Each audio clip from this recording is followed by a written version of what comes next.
I will run through this very quickly. Steve, our number one producer, 93,273. David Wint, 3,076. Chris Wasserman, 39,000 in that 3 spot.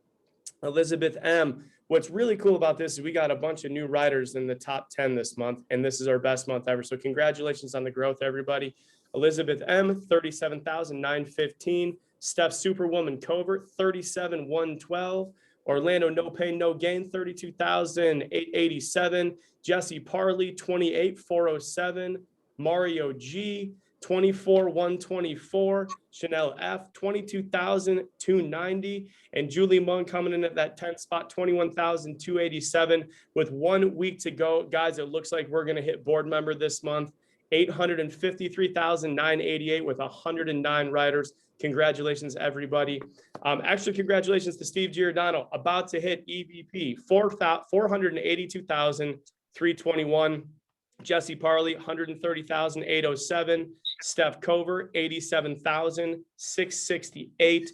Alex Labrija with Third Coast, 86,604. And Chris Wasserman in that number 5 agency spot at 65,523. Hopefully Orlando Payne's going to be in there next month with a logo, recognizable. Super excited for you, Orlando.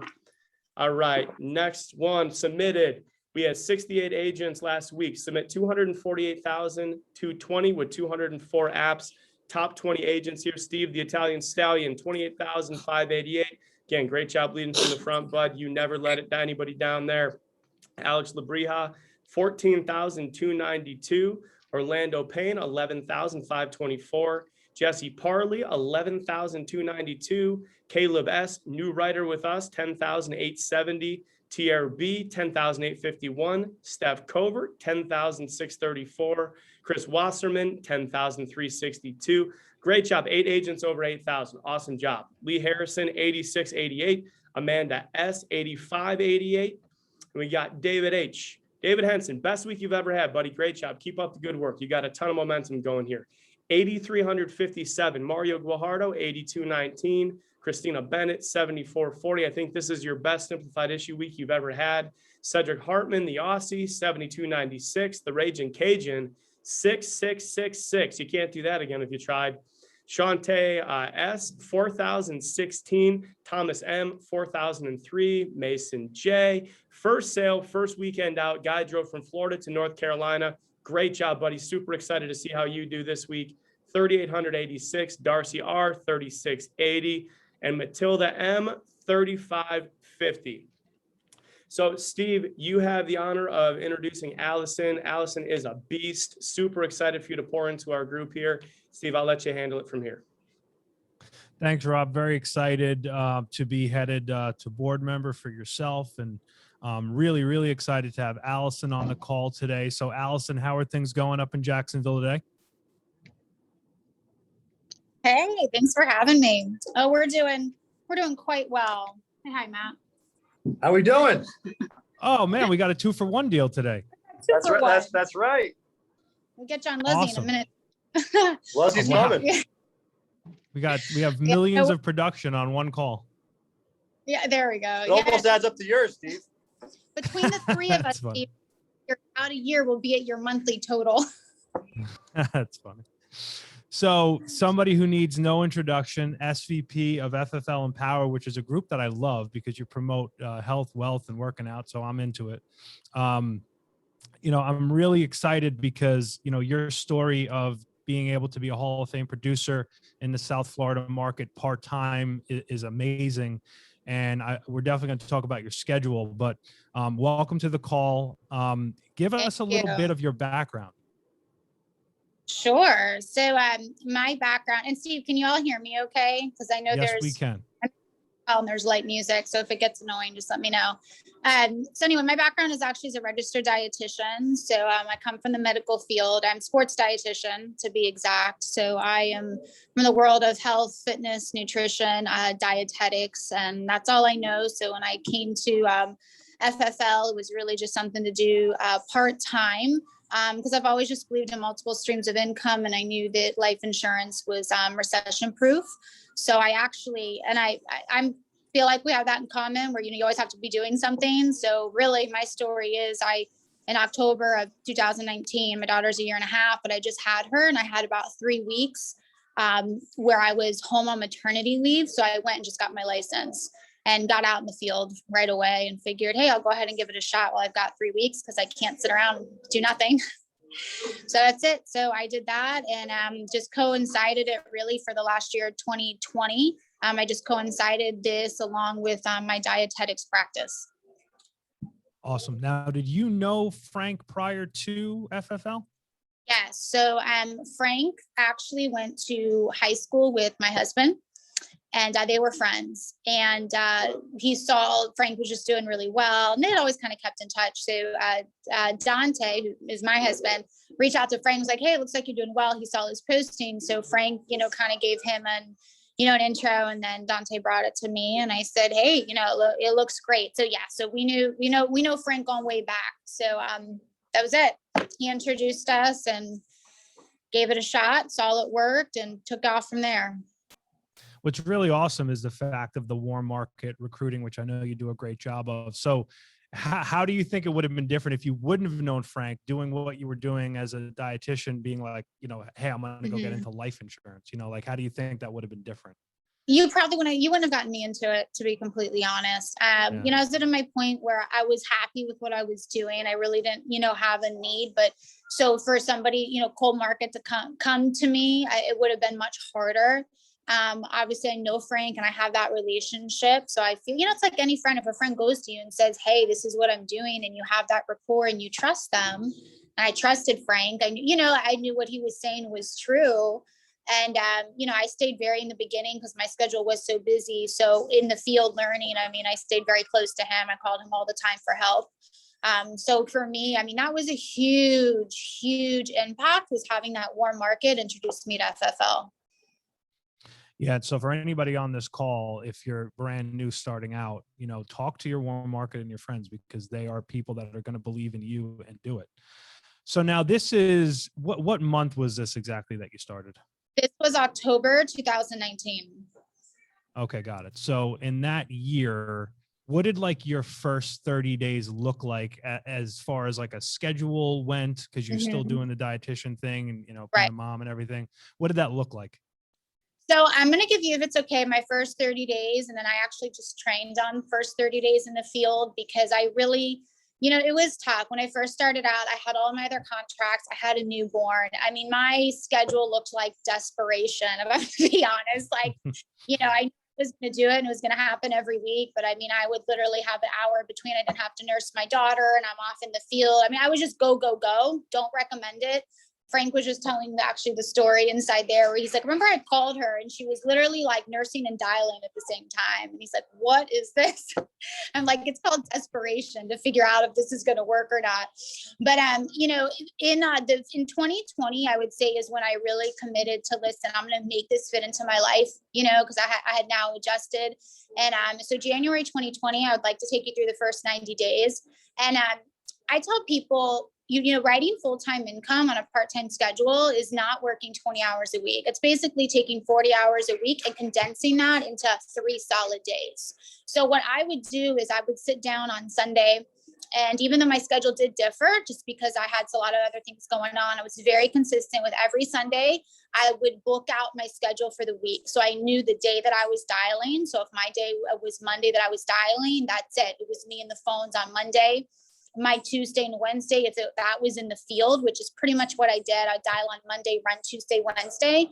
And those 2 days, Steve, were in the field. It didn't matter if I had a terrible dial day and had 4 appointments a day or had 12.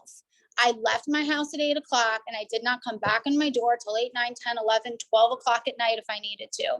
If I didn't have an appointment, I was door knocking. So the biggest thing that I would say was very, very, and I never took a week off, especially the first 90 days, because I kind of go back and say, listen, when I first started, I was just trying to figure it out. And I think there is something to just go with the flow. And sometimes you just have to have grit.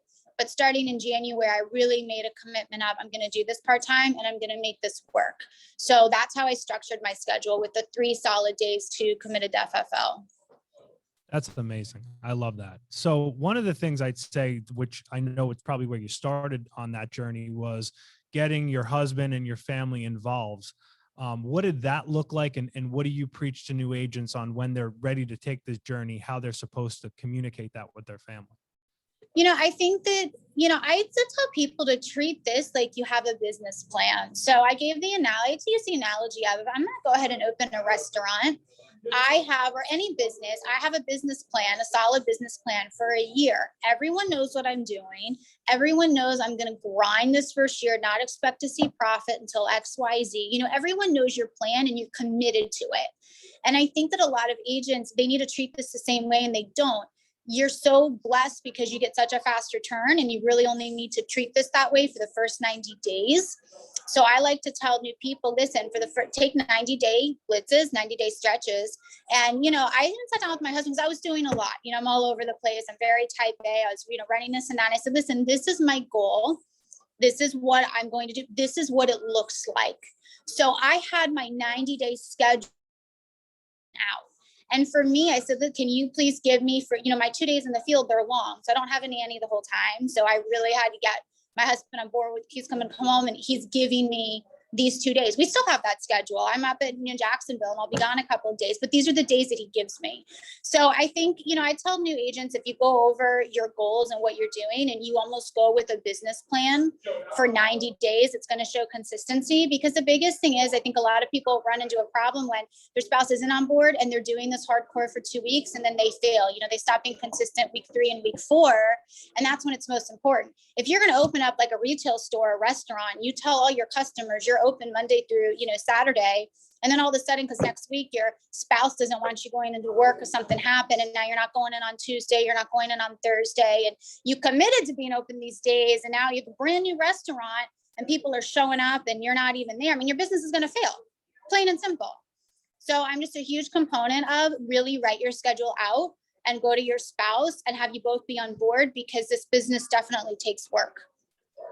Amen to that. So now you get into this leads. What was your initial take on leads, and how did you kind of turn that initial take into what you started spending, right out the gate? So I never had an issue investing from my prior business. So that I will say, when I first started here, the Facebook final expense leads were very popular. And my initial investment was $800. And that's what I just spent every week. I was really running a lot of Facebook final expense, when it was popular. And obviously since then I've molded into a lot of different lead sources. But, Liz, I was just in there talking and I said, as running part-time, every week I'm spending $1,000 a week on leads. And it gives you, I think it's more risky if you're not spending that, because it's a numbers game. The more leads you have, the easier it is to book appointments. And if you have appointments, you're guaranteed the return on your investment plus your profit. And if you don't have enough leads, you're really stressed out. And to me, it's very risky. I just told one of my good friends who's actually here, here at the conference, I was like, listen, if you're only going to spend a few $100s a week on leads, you are risking losing everything. Rather, if you just go ahead and double that, now you're guaranteed to have success. Yeah, I mean, that absolutely 100%. Now, one thing I noticed, and I texted you about it a couple of weeks ago, was, you live fairly close to me in the South Florida market. This market can be a little fickle with leads. I noticed you had took a travel trip. I want to say, was it Jacksonville or somewhere up north? Yeah, North Florida. One of it, I think it was like Leon County. I click where the leads are. Leads, go, find hotel when I'm up there. Okay. So one of the things that we're talking about a lot on these calls is travel trips. It's funny. I looked at an agent of mine who's up in Illinois, and we get on a lead call the other day, and he has 1,100 leads in one county. 1,100. I was ready to take a travel trip immediately. Yeah. So, for you being in this market and having a lot of agents in this market, what are those travel trips looking like now? I just go where the leads are. So even like I'm up here now and I found a bunch of leads up here in Duval County and bottom, dial, book them. And honestly, I just take off, I'll make sure that my days are stacked. I do think that's really important. And, when I get up there, I'll around my last appointment, try, find the closest hotel. Not everyone travels like that. You can plan. You can. you got a lot of stuff going on. Sometimes you just got to go, but I just go where the leads are. So, I mean, listen, I know in South Florida, like when you and I were talking, yeah, it's been tough. It can be tough. And some weeks it's not. And I still do run a lot in South Florida. But here's the thing. This business is about consistency. If you're consistent, you will succeed. So you cannot afford to have the attitude of, well, there's no leads here this week, so I'm just not going to run. So you need to be able to pivot in this business. So if leads are elsewhere, I'm buying those leads and going elsewhere. Do you think I feel like doing that? No. I mean, I have a 1.5-year-old at home and my 11-year-old son. I don't feel like doing it, but you do it. Because I think that if you're not consistent in this business, you're going to fail. So travel trips are simply wherever the leads are and not to overcomplicate it. Yeah, that's amazing to me. It makes perfect sense. So now your phone. I've heard a little bit of your phone training on some trainings that you've done. Break it down for me. I know it's going to be crazy simple, which is good, but break it down a little bit for me. So I like to run, I mean, if I'm dialing like internet life leads, I love those because I think they're very straightforward. I'm actually very casual on the phone. So I'll just say, hey, Steve, this is Alison getting back to you from the benefit center. I'm just calling to get you all this information you requested on the state regulated life insurance programs. I see that your date of birth is XYZ, your height is 5'9" and 200 and whatever, ever pounds. Is all that information correct? And on those internet life leads, what I love about them is that it has all the extra information when you export those to see like exactly what coverage they're looking for, their height, weight. So I think that's great because when you use that in the tagline, it definitely gets their attention. And then as soon as they confirm that that's correct, I'll say, okay, that's perfect. Listen, local field underwriter, I just need to verify some information real quick and then I'll let you go. And then I go into verify, married, single, the, address, want to confirm that, phone, what they're looking for. And I'll just say, listen, my job is just to get you this information. It takes about 10 minutes. These are all non-medical programs. So I need to come out and verify you are who you say you are. You're not tied down to a hospital bed or anything crazy, and just get you everything that you'd inquired about. I'll be, in your area.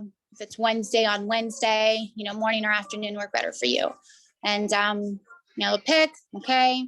I give them 2 times to typically pick from because I want to sound busy. They'll pick a time and I'll move on to, tie it down and book it. I think the another thing that I love to run is a lot of second chance mortgage. Those are actually my favorite. And when I call them, I'm very casual and I just say, listen, this is Alison. I'm mortgage protection underwriter here in the area. I see that you had requested this information about 3 months back, and I'm so sorry no one got this out to you. I do see your case is open. So I just need to come on out, verify everything, and get you this information. And then I'll go right into my script. My biggest keys is that I tell people when dialing is to act like you hate your job, be very casual. No one wants to talk to a telemarketer or anybody who acts like a robot. Be casual, get the main points out, and also be very directive. So in my script, I'll tell them like, I need to get this information to you. Not, do you want me to get this information to you? Or, should I come out on this day or this day? No, I'm here now. This is when I'm available. I need to close out this case. So this time or this time, pick one. Is there anything in particular, Steve, that you want me to go over in regarding the phones? Or are you just kind of looking for the main overall key points? I think what you did is perfect because you don't say a lot of extra fluff. And I find that a lot of new agents can do that. They'll say too many words. And the other thing that obviously you just talked about was kind of your psychology. Certain words you say and certain words you don't say. So I think that's spot on. Now, I already know the answer to this, but the in-home, you're crazy direct on the phone. Tell me a little bit about your crazy directness in the home. I don't give them an option. It's funny because one time when earlier on, my husband was like, he just came with me. I had to go to an appointment and we were together. So he came with me to the house and he's like, okay, did you literally didn't even ask them if they wanted to do it? He was so taken back. He's like, you literally told them they were going to spend $180 a month and this is what they were going to get. And I laughed because I didn't even realize I was doing it. I'm 1000% very directive in the home. So I'm really big about taking control of the appointment. And to be honest with you, I think my background as a dietitian definitely gave me a little bit of an advantage because I am so used to being bossy and telling people what to do. Where there are no options, I've always been very directive. And this is the same thing. So I like to tell people, treat it like you're a doctor and they're a patient. So I love to set up, to set up the appointment. Listen, I'm I am the underwriter in the area. My job is to get out here and make sure that y'all are protected. I don't work for the insurance companies, but I do work with about 15 A-rated carriers, which really allows me to come out here and bat for you. So I'm going to take some inventory so I can do my best job underwriting. I'm going to find the best option for you. And then you're going to pick what makes sense. We're going to go ahead and get it approved so I can get that contract from the carrier for you. So I find that way, they're already expecting that we're going to submit an application and I'm going to get the contract from the carrier just the way that they want it. So when I'm done going through the inventory and I'm showing them options, I do like to show them, I don't like to just give them one option, say you're doing this, because obviously they need to pick what they're going to do and they like that freedom. So I like to give them a little bit of leeway, but not too much.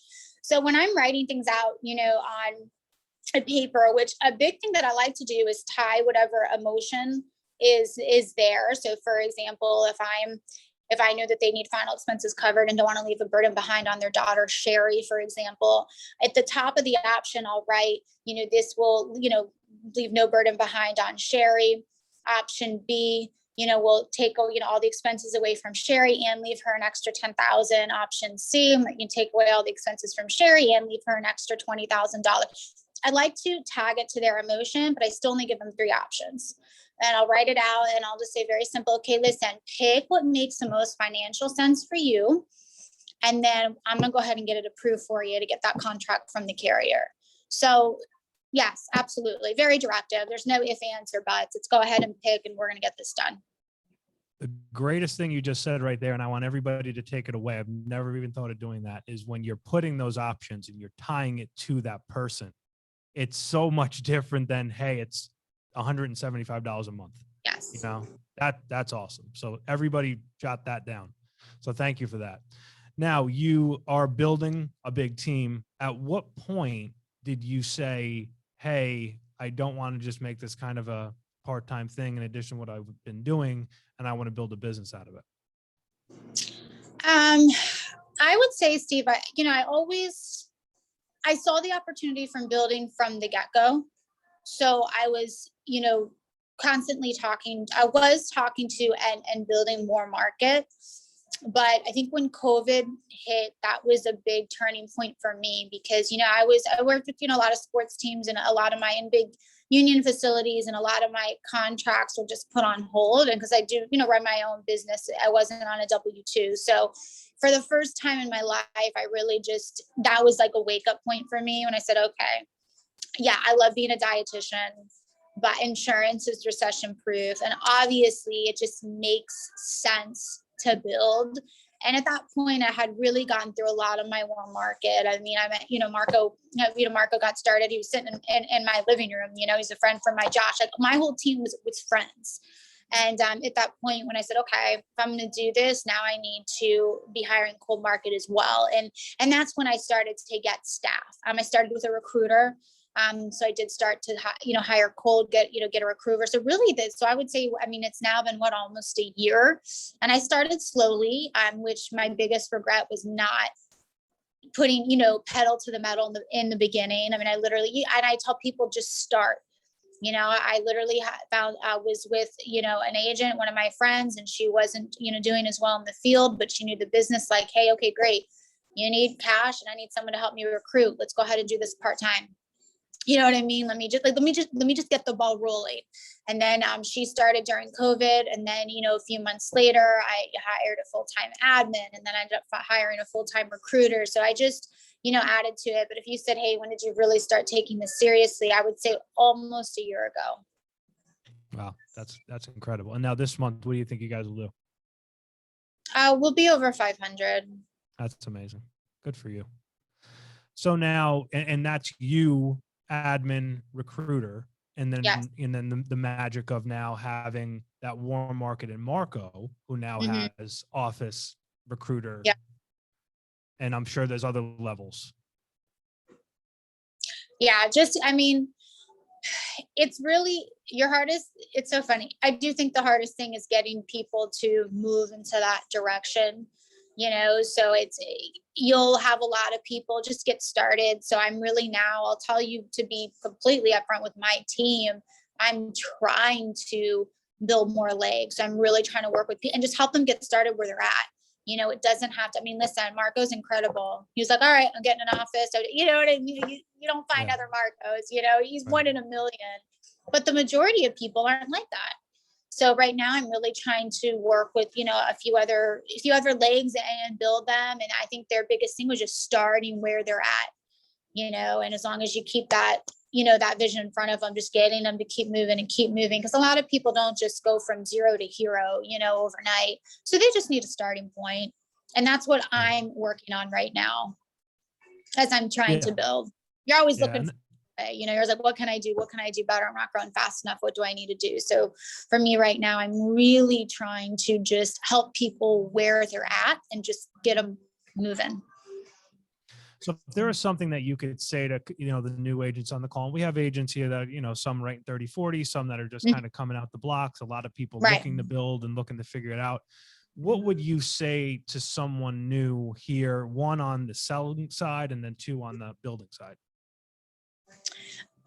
On the selling side, I would tell people, make sure that you commit to your commitments and you are consistent with your schedule. Whether you're a new agent or a struggling agent, I think you need to go back to your 90-day plan. And the biggest thing that I tell people in the home is be yourself and just care. You don't need to have everyone's in home nailed down pat. You literally need to go in there and you need to care about people. And I think that if you go in there and care, people don't know what they're buying, but they buy you. So at the end of every appointment I have, I always put my number in their phone and I put my digital business card on their home screen. And I get calls from people all the time. They have no clue who their insurance is with. They have no clue what they just bought, but they know that they're protected and they know that I'm there to help them. So I would just say for new agents that you need to give yourself a chance. So you really need to give yourself that 90-day stretch where you have a blueprint in place, because I'm really big on schedule, structure, and consistency and not swaying from it. Your first 90 days, you cannot afford to take time off. And I think that if everyone does that, and also don't be scared to reinvest and make sure you have your leads. You don't have, it's like literally like having a restaurant and having no food. How ridiculous is that? You don't have lead flow and you have a it's the same thing. And imagine going to a restaurant and there's no food there. Well, how do you expect for the lights to stay open? Treat it like you just invested $300,000 and are opening a restaurant. And if you treat it with that mentality, this business is going to work. And then when you get in the home, you don't need to know everything. Care about people and take control and tell them what they're going to do. You really can't screw it up. When they die, if someone's there to give their loved ones money, you did your job. So don't stress and wonder, if you're doing everything perfectly, get them covered. And then what I tell the new people coming in this as a business is just to really start where you're at. I mean, I can tell you, because these are the conversations that I'm having with new agents. I think you do need to have bigger goals and visions, because building is long-term success. It's not instant gratification. When you're in the field, you're making money instantly. It's instant gratification. When you're building, this is long-term. So obviously you need to know what you're working towards, because if you don't know what you're working towards, you're going to stop. Because building's the same way. You must treat this the same way that you did your first 90 days running in the business. You can't take time off from hiring. You can't listen. If I have many times at the end of the week and my hiring numbers are not where I want them, I am hiring like crazy over the weekend myself to make up for it. And I tell my girls this, my whole staff is females. We don't have the luxury of falling behind for a week. Can't happen, won't happen, we won't let it happen. So I would say that when it comes to building, you also need to put a plan in place and treat it the same way that you would your first 90 days in the field. And then my last bit of advice would be just start where you're at. If you can't afford full-time staff, full-time recruiter, I mean, I didn't start like that. I started with one part-time recruiter. Then I made more money, and then I hired a full-time admin. Then I made more money, then I hired a full-time recruiter. And I added the just start. Wow. I love it. I mean, you're just so like, you're on fire. Leave me with this. You're very confident. How do you keep your mind strong in the midst of sometimes, you know, the storm that we deal with in this business? Yeah. Funny, Steve. I literally got up there today and I was like, you know, your emotions, we don't have room for them. So just check them out the door. We don't have time for emotions here. Honestly, I think that you just said something huge, because everybody fails when their emotions get to them. And I think that you need to realize that this is you cannot be emotional in this business, because there's too many highs and too many lows. I think a lot of people go through things in life. I mean, I was a single mom at 18, so I went through a lot. So I had to learn at a very young age to control my emotions and not let those emotions control me, because I was at a place where I had to survive. And I know that, you know, people go through everything in life. I know that helped me a lot, because you know, that really built in me, you know, almost like a survival mode, put emotions to the side. But I think it's huge for people at any age to learn emotions lie, and they change daily, and they change minute by minute. You can't rely on them. It's not a reliable source. If emotions were reliable, we'd have 5-year-olds up there giving testimonies. You know what I mean? Like, they're ridiculous. You need to stick to your plan, and you need to check your emotions at the door. And I think the best way to do that is to stop thinking about it and just move to the next thing. Because I do have a lot of female agents, and they'll call me and go on a 3-minute thing. And I'm like, you know what? You just took 3 minutes away from dialing. If you were working, you wouldn't have time to think about it. Next, you know, go to the next thing. When you let emotions creep in, it's going to start to kill your business. So just stay focused on the goal and be consistent with what you committed to, and don't let your emotions control you. You know, it's really cool you sharing that. And I thank you, because I think the adversities that we face in our lives, coming into this business, and let's face it, everybody in this company has faced tremendous adversities. How you now handle and look at, it's almost like you look at things and say, well, it's not that big a deal. I was a single mom, you know, when I was very young. Like, what could happen to me today that's going to be any harder than that? You know what I mean? So I really appreciate you sharing that with all of us. And I think everybody can take away from that, because a lot of people on this call are going through a lot of different stuff. So thank you. Absolutely. All right. Well, thank you, Allison. You've done an amazing job. Anything that we can do for you, please let us know. And I will definitely see you soon down here. So have a great meeting there. And thanks again. Thank you, guys. Appreciate it. Take care. Wow. That was incredible. I'm fired up. I learned a lot. So we're going to open it up for a couple of questions, just a couple of minutes. Don't want to go too crazy long. Want to get everybody back dialing. Any key takeaways from Allison? Any questions anybody has? Hey, Steve, I have a quick question. What's going on? So when agents need to go or choose to go on a travel trip and they don't have license in various states, do they just apply one day and then set their appointments and have their license by the time they go? Or how does that work so quickly for so many agents? Good question. One, if you go on our website, and I know Rob probably has it on his, it has NIPR. And there's also an app for NIPR where you can see the licenses you have and where you can apply for each state. Each state will vary.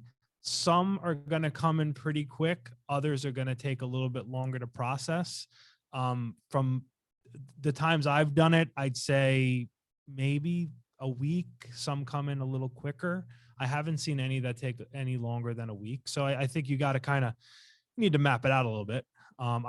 I would go on the site, I would call them for your state, and I would say, hey, I'm running in Alabama. You know, I want to run there in 2 weeks, whatever. What's your typical turnaround time? I don't think I'd buy leads until I knew for sure that I had it. I think with COVID, it was also a little bit backed up. But I think now things are they're processing a little quicker. But from what I've seen, and you can email Margo, she actually knows better than me because she does it for me. I'd say probably a week is the longest I've seen. Okay, thanks. And what's cool is on the app, it'll show you all your licenses, which is pretty cool. So the NIPR app, and on our website, it's under the licensing tab. All right. Mike Ronzio, more information on how to tie the emotion to the options. Yeah, I thought that was amazing. I've never done that. So number one, I think in an in-home, the first thing you're finding out is who is the beneficiary, because then it's like you've just put a bullet in your gun and now you know how to use it. So getting that information first and then talking, health and finance and what have you. When she then does the options, let's say it's a final expense and let's say it's an Eagle Premier and we're looking 30,000, 20 and 15. And then she ties in, okay, this is going to give the daughter paying off your full burial, paying off cremation. This option gives her an extra 10 grand to, marry. I thought that was amazing, because I think if you put that down and when you do a quote and you write it out and they see the person's name, like the more emotion you get out of people, the easier this is going to be. And honestly, in the beginning, I think it's one of the hardest things for new agents, because on the surface, black and white, somebody filled out a form for information, we're going to get insurance. But you got to remember what the insurance is for. It's for the daughter who's not going to be able to pay for the burial. It's for the wife that's going to lose X amount of money when the spouse passes. So if you always take it back to that, you're going to get less think about it and less, I'm not going to do it. So good question. What else?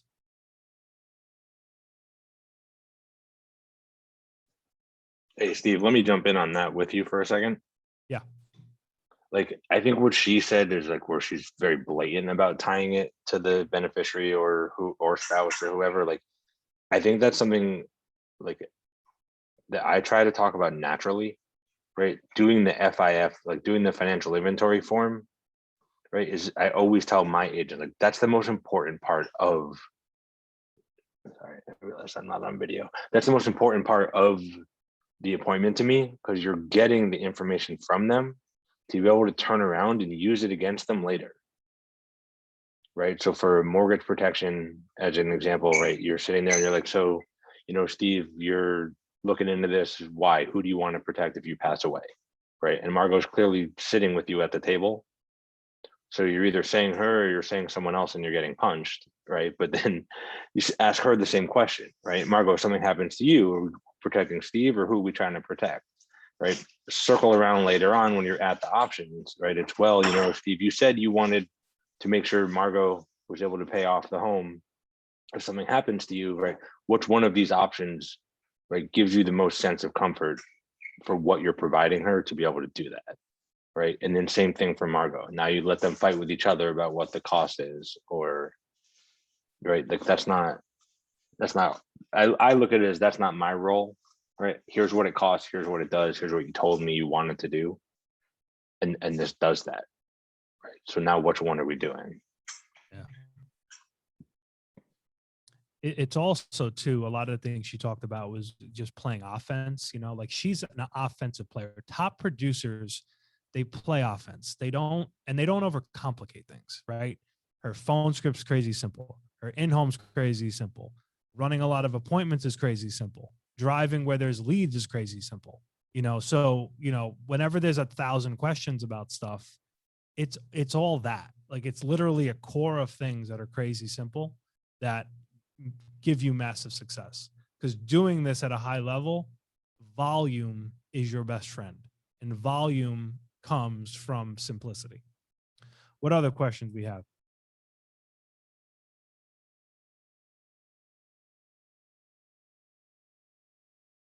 Going once, going twice. Okay. So I'll end it on this if nobody has anything else. We've had an amazing month. One of the things that can happen in a month where we all went very, very hard is the next month having letdown. So consistency is key. If you are someone who just started this past month and you started having a little bit of consistent success, you need to back it up now. Because now if you back it up in the second month, your cash flow is going to be king and you'll never worry about money again. The biggest problem is, hey, I'm the new writer, and then I don't write for 3 weeks. And then I'm broken out of business in week 4. You need to be consistent. So this way you have cash flow every single week, buying leads, seeing people, figuring this thing out. It's not that complicated. And the second thing I'll say that she talked about with building, we need to do a better job sharing the opportunity with people we know and building teams.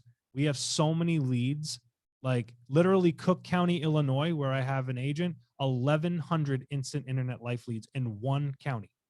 So there's a lot of leads out there for people. We need to share the opportunity. We need to find people who can help these clients because they need us. So those would be the 2 things that I would leave with. Appreciate everybody. Reach out with anything and have an awesome afternoon.